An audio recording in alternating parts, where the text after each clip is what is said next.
Adel is a suburb in North Leeds, and Adel Church is one of the best examples of Norman architecture in the country, with its elaborately carved arched door. Now, this church was built around 1150, which means it's been here for an awful long time, almost 900 years. And other than the bell cote, the little shelter to protect the church bell, which was added in 1838, it hasn't changed very much since it was built. This door knocker, made of bronze, is called a sanctuary ring, and it's one of only two in the world. Now, this is a replica because the original was stolen about 15 years ago, so if you've got it, please bring it back. Now, the little carvings around the roof are called corbels. These are decorative features which also carry weight, and there are 81 different carvings around the church. So let's go inside and take a look what's in there. The carvings on the chancel arch are just as they were 850 years ago, with 37 different and quite grotesque beakheads. This one of a centaur was a favourite of King Stephen, who reigned from 1135 to 1154. He was a grandson of William the Conqueror and an occasional visitor to Leeds. Now, this window was added in 1933, and it shows the French Abbot Alan. Now, he sent some of his monks from Normandy to York, and they were given a wooden church on this site in 1089, building this structure a few years later using stone from the local quarry. Now, to his right is Ilbert de Lacy. Remember him from the Roundhay Park story? William the Conqueror gave Ilbert de Lacy all the land of Roundhay Park, but all of this was his too. And to his left is Ralph, Lord of the Manor, but Ilbert de Lacy was his overlord.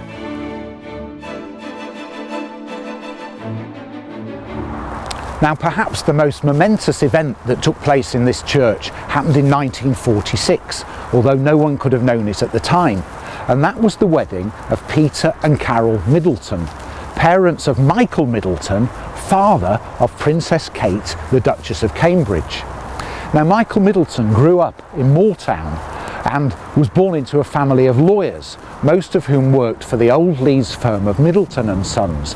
But Michael didn't work as a lawyer, he worked for British Airways, where he met his wife Carol, and the rest, as they say, is history.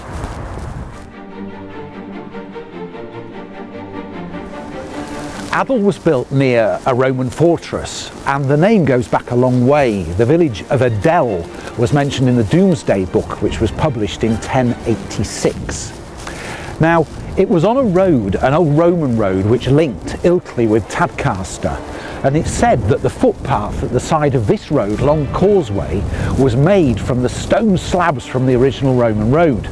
Now, in the 1960s, Leeds City Council took them all up, deeming them unsafe, but it looks like some of them are back right here, and these could just be slabs from the original old Roman road. Well, now I'm going to put my boots on and get down to the woods.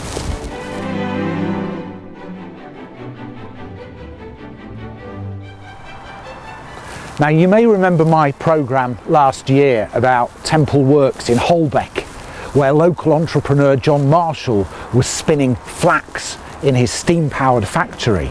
But before Marshall moved there, he pioneered his spinning method here at the water-powered Scotland Mill in Adel. Now, there's not really very much left to see, but there are a few remnants of the mill like this, the giant housing from the water wheel that would power the factory. And down here is a pit which was probably used for soaking the flax. Now, Marshall's obsession with spinning flax nearly bankrupted him, but his dogged determination paid off in the end and made him an absolute fortune. As for the mill, it burned down in 1906. Now, in the early 1800s, there was growing demand for water in Leeds, and the old 17th century waterworks, which were powered by a water wheel pumping water through pipes made out of hollowed elm trunks, simply couldn't cope. and people were digging wells, were using boreholes, and even having water carriers bring water from the River Aire for them to drink. But in 1830 the water was deemed unsafe and there was an outbreak of cholera. Something had to be done. What followed was an argument about whether the solution should be funded with public or private money, and in fact that's a debate that's still going on today. After 8 long years it was agreed to build a reservoir of 250 million gallons capacity on land owned by the Earl of Harwood. That would then connect to a 1.5 mile long tunnel to bring the water here, where an aqueduct would then take the water across the valley for distribution into Headingley.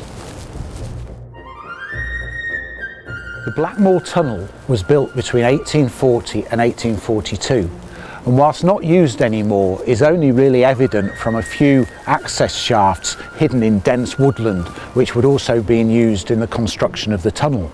But as for the aqueduct, this is 7 arches.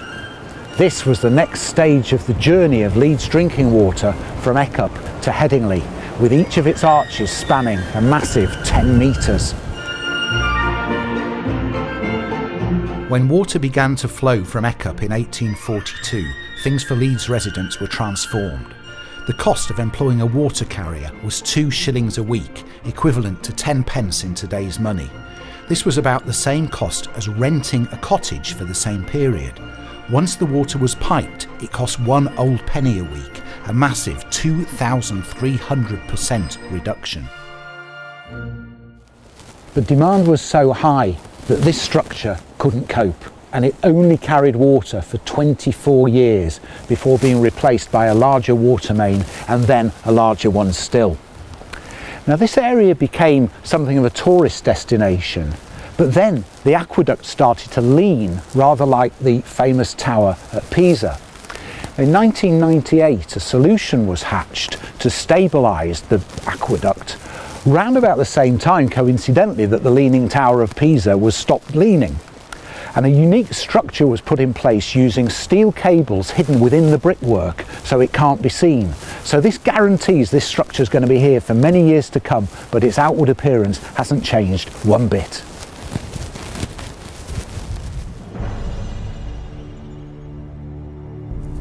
Adel is also home to a secret ghost village which was abandoned long ago, and it's also said to be haunted. Now, we can't go inside any of these buildings, they're all boarded up and it's far too dangerous, but just looking at the exterior gives you some idea of the scale of the place, with all of these buildings being built round an internal courtyard which we can't actually see from here. This is the site of East Moor approved school, which was opened in 1857 and later became a community home with a secure unit built nearby. Now it's said that John Venables, one of the killers of toddler Jamie Bulger, spent time here in the 1990s. That is a seriously scary thought. Now, no one has any idea what Leeds City Council, who own all of this, are going to do with it, but I'm sure we'll find out in good time. Now, over the years, people have been in here and taken photographs of the abandoned swimming pool, the disused dental surgery, and lots more besides. And if you search for East Moor approved school online, you can find out a lot more about it. There's lots going on in Adel, with loads of history in and around it. Today, Adel's primarily a residential area, but with its proximity to the Meanwood Valley Trail, it still has a distinctly country feel about it. This is Jonathan Straight for the Lowdown Leeds.